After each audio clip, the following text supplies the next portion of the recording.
Welcome to Deep Dive with Bill and Daisy. Today we're diving into, well, I guess you could say the extraordinary adventures, the night journey in Ascension, better known as Isra and Mi'raj. It's a pivotal event in Islamic tradition, wouldn't you say? And to really grasp its significance, it really helps understand the context.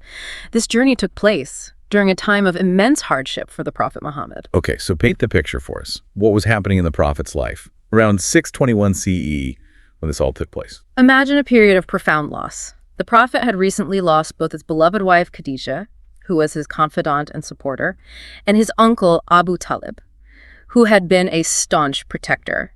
In a society where tribal ties meant everything, these were heavy blows, both personally and strategically. It must have been incredibly difficult, and it's right in the midst of this darkness that the Isra, the night journey, begins. Suddenly we have this image of the Prophet Muhammad being transported from Mecca to Jerusalem.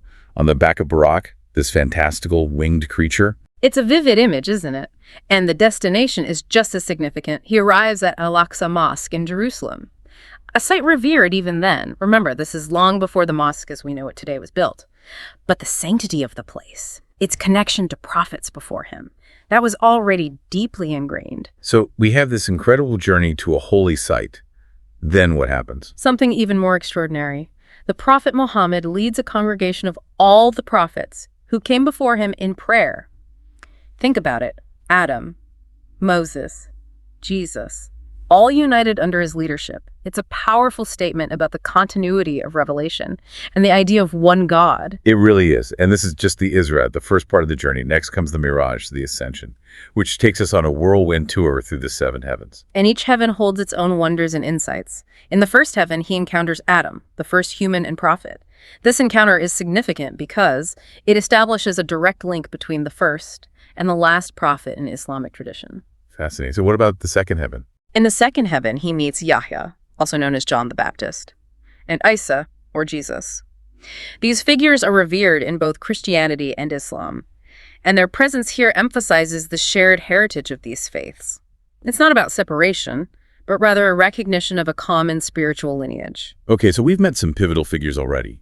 What happens as the prophet ascends higher? In the third heaven, he encounters Yusuf, known for his beauty and his ability to overcome trials with grace. Think about it. Each of these encounters might symbolize different aspects of the prophet's spiritual journey and offer valuable lessons for us too. I like that. It's not just a story, it's a roadmap. What about the fourth and fifth heavens? The prophet meets Idris in the fourth heaven, a figure associated with wisdom and knowledge. Then in the fifth heaven, it's Harun, or Aaron, known for his eloquence, and role as a spokesperson for Moses. And as he continues upward, doesn't he have a particularly significant encounter in the sixth heaven? He does. In the sixth heaven, he meets Musa, or Moses. This meeting foreshadows a crucial moment in the journey. The prophet is about to receive instructions for the 5 daily prayers, but initially the number was much higher. Wait, initially 50 prayers? That seems a lot. It does, doesn't it? Yeah. And this is where Musa's advice comes in.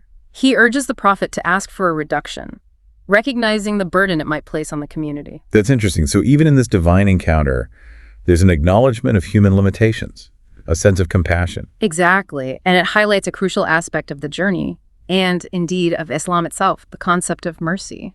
So on to the seventh heaven, and I understand this is where things get really cosmic. It is. The prophet is greeted by Ibrahim, or Abraham, near the Sidrat al-Muntaha, described as the lote tree of the utmost boundary. This isn't just a random tree, it symbolizes the very edge of creation. Wow, the edge of creation. So what lies beyond that boundary? That, my friend, is a question that has captivated theologians and mystics for centuries. The Sidrat al-Muntaha represents the limit of human comprehension, the point where even angels cannot pass. But the Prophet Muhammad, on this miraculous journey, does cross that boundary. He goes beyond the edge of creation. Where? To where exactly? To the divine presence, the presence of Allah. And it's here, in this most sacred of encounters, that he receives the final instruction. For the 5 daily prayers, Salat, it's a moment of profound connection, a direct link between humanity and the divine, a privilege granted through the Prophet Muhammad. That's incredible. So from this point onward, the 5 daily prayers become a cornerstone of Islamic practice. Precisely. And it's not just an obligation, it's a gift, a direct line of communication with the Creator 5 times a day. Remember that initial number of 50. The reduction to 5 isn't just a concession to human weakness, it's an embodiment of divine mercy. It tells us something profound about the nature of Allah and the relationship between the human and the divine. Wow. I'm already getting a sense of why this journey is considered so pivotal. But it's not over yet, is it? There's more to this story. And we'll continue unpacking it after. Just kidding. We don't have any sponsors. We're all about pure, uninterrupted knowledge here on Deep Dive. So, where were we? Ah, yes, the 7th heaven. What happens after the prophet receives the instruction for prayer? Well, he's given a glimpse into realms beyond human comprehension. He experiences visions of paradise and hell, descriptions of unimaginable beauty and unimaginable suffering. And these visions, they're not just for dramatic effect, right? What's the deeper meaning here? They're a stark reminder of the consequences of our actions. Paradise represents the reward for a righteous life, while hell serves as a warning against wrongdoing. These visions drive home the concept of moral accountability, the idea that our choices matter, not just in this life, but also in the hereafter. And then, after all of that, after encountering prophets and angels, after experiencing the divine presence, he has to return to Mecca. Can you imagine what must have been going through his mind? It's almost unfathomable, isn't it, to go from the edge of creation back to the very human reality of Mecca. And the story doesn't end there. What happens next is crucial to understanding the impact of this journey. Imagine returning from a journey like that. That defies all earthly logic. From experiencing realms beyond human comprehension, how do you even begin to share that? I can't even imagine.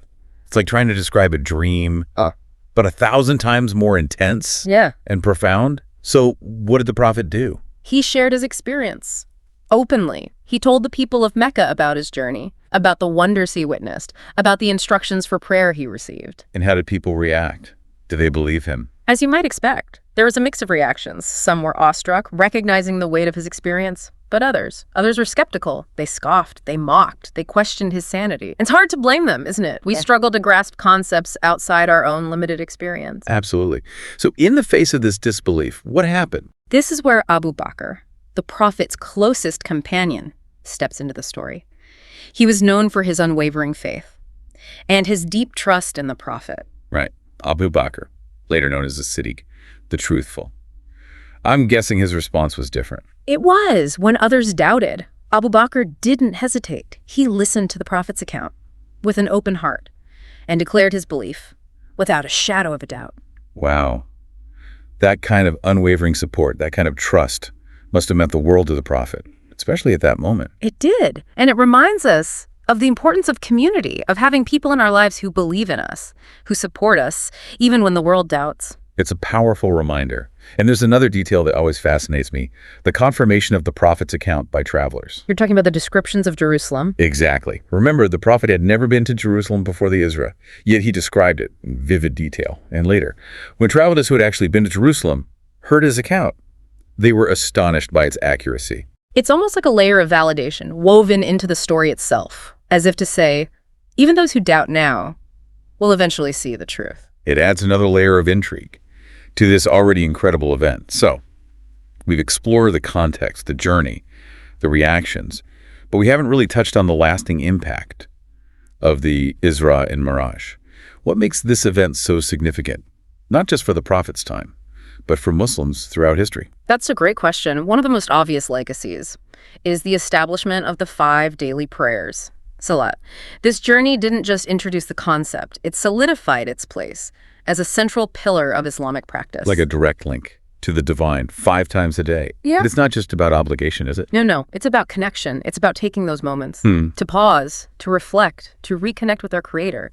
And in those moments, we can draw strength and guidance, just like the Prophet Muhammad did. During his extraordinary journey, the Isra and Mi'raj teach us that no distance is too great, no burden too heavy, when we trust in Allah's boundless mercy.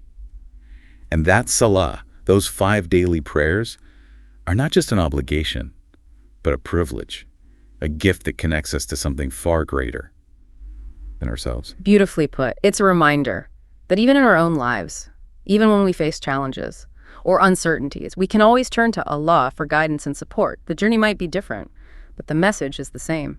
Trust in Allah's mercy, embrace the gift of prayer, and never lose sight of the divine light that guides us all. We've delved deep into the story of Isra and Mi'raj, exploring its historical context, its spiritual significance, and its enduring lessons. But there's always more to uncover, isn't there? Always. You know, as we've been discussing this journey, I can't help but think about the symbolic layers woven into the narrative.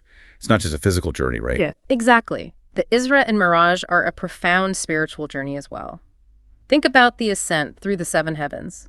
Each heaven with its unique encounter represents a stage of spiritual growth, a deepening of understanding. So it's like a map of the soul's journey toward the divine. Precisely. And ultimately, the Prophet Muhammad's ascension to the divine presence symbolizes the ultimate goal, union with the Creator. It's a journey we're all on, in a sense. That's beautiful. And it makes me think about how each encounter each prophet the Prophet Muhammad meets offers a different lesson, a different facet of wisdom. It's as if each encounter is a mirror reflecting a particular quality or virtue that we can cultivate on our own spiritual paths. Meeting Adam, the first human, reminds us of our origins, our connection to the divine spark. Encountering Jesus emphasizes compassion and love, while Moses embodies the strength of faith and the importance of seeking guidance.